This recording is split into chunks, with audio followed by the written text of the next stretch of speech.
नमस्ते, ये आकाशवाणी आहे। हाणे तव्हीं अनिल वंजाणी खां ॿुधंदा सिंधीअ में ख़बरूं। सभ खां अवल ख़ासि ख़बरूं। मरकज़ी गृह मंत्री अमित शाह अॼु नई दिल्लीअ में LPMS जो महूरत कंदो। अंतर्राष्ट्रीय ब्रिक्स ज़रई सम्मेलन अॼु मध्य प्रदेश में शुरू थी रहियो आहे। ईरान ऐं इज़राइल हिक ॿिए मथां हमलनि खे रोकण जी पधिराई कई आहे।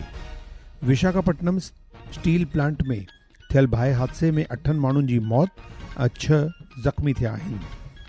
अमरीका जी हिकु फेडरल अदालत H-1B वीज़ा दरख़्वास्तुनि ते लॻायल $1 लख अमेरिकी जी ढल खे गैर क़ानूनी करार ॾिनो आहे। ऐं पुरुष क्रिकेट में अॼु श्रीलंका जे रंगीरी दाम्बुला इंटरनेशनल स्टेडियम में भारत ए जो मुक़ाबिलो श्रीलंका ए सां थींदो। मैच भारतीय वक़्त मुताबिक़ सुबुह जो 10 बजे खां शुरू थींदी। हाणे ख़बरूं तफ़सीलवार ॿुधंदा। मरकज़ी गृह मंत्री अमित शाह अॼु नई दिल्लीअ में land port management system LPMS जो महूरत कंदो। हिकु रिपोर्ट।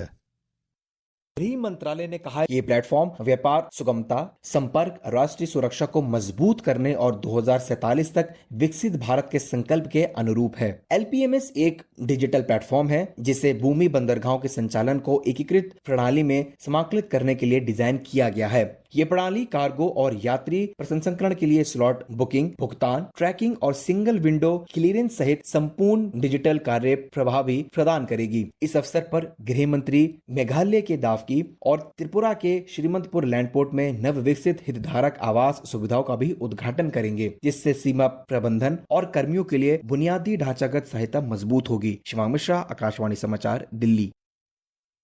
अंतर्राष्ट्रीय ब्रिक्स ज़रई सम्मेलन अॼु मध्य प्रदेश जे इंदौर में शुरू थी रहियो आहे।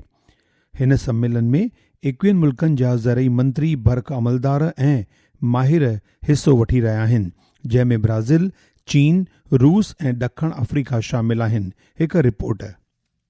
भारत की अध्यक्षता में आयोजित इस सम्मेलन में ब्राजील, चीन, रूस, दक्षिण अफ्रीका सहित कुल 21 देशों के कृषि मंत्री, वरिष्ठ अधिकारी और विशेषज्ञ भाग लेंगे। 13 जून तक चलने वाले इस सम्मेलन की शुरुआत कृषि कार्य समूह की बैठकों से हो रही है। सम्मेलन में खाद्य सुरक्षा, कृषि नवाचार, जलवायु अनुकूल खेती, कृषि व्यापार और छोटे किसानों के सशक्तिकरण जैसे अहम विषयों पर चर्चा होगी। 12 जून को कृषि मंत्रियों का विशेष संवाद आयोजित होगा, जिसका फोकस लघु किसानों, महिलाओं एवं युवाओं के माध्यम से भविष्य की खाद्य सुरक्षा पर रहेगा। अभिनव गोयल, आकाशवाणी, भोपाल।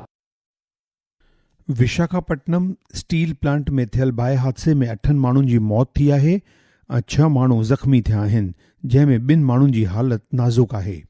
राष्ट्रपति द्रौपदी मुर्मू, उपराष्ट्रपति CP राधाकृष्णन ऐं प्रधानमंत्री नरेंद्र मोदीअ हादसे ते गहरो दुख ज़ाहिर कयो आहे। हिकु रिपोर्ट।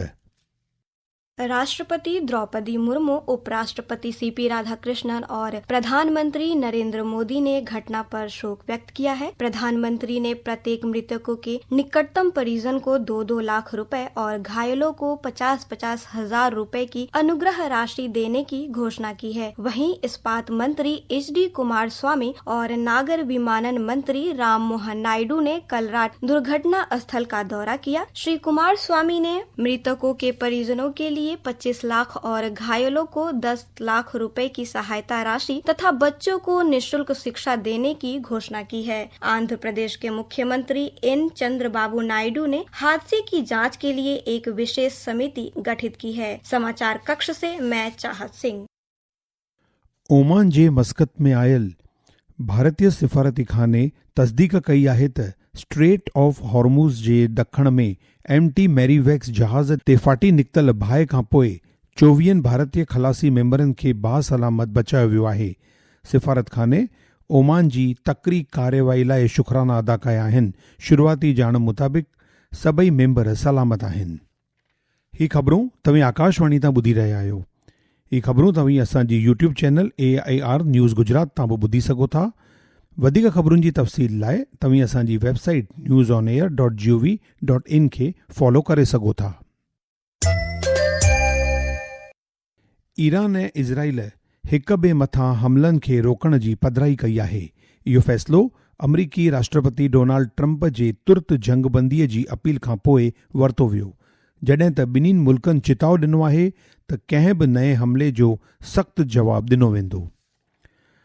अमरीका जी हिकु फेडरल अदालत H-1B वीज़ा दरख़्वास्तुनि ते लॻायल $1 लख अमरीकी जी ढल खे गैर क़ानूनी करार ॾिनो आहे। इहो महसूल सदर डोनाल्ड ट्रंप जे हुकुम तहत लागू कयो वियो हो।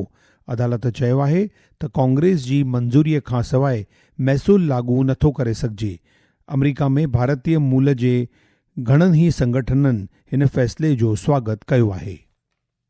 मरकज़ी कोयला मंत्री जी किशन रेड्डीअ चयो त नरेंद्र मोदी सरकार जे 12 सालनि में भारत जे कोयला ऐं खाण खिते में वॾो बदिलाव आयो आहे।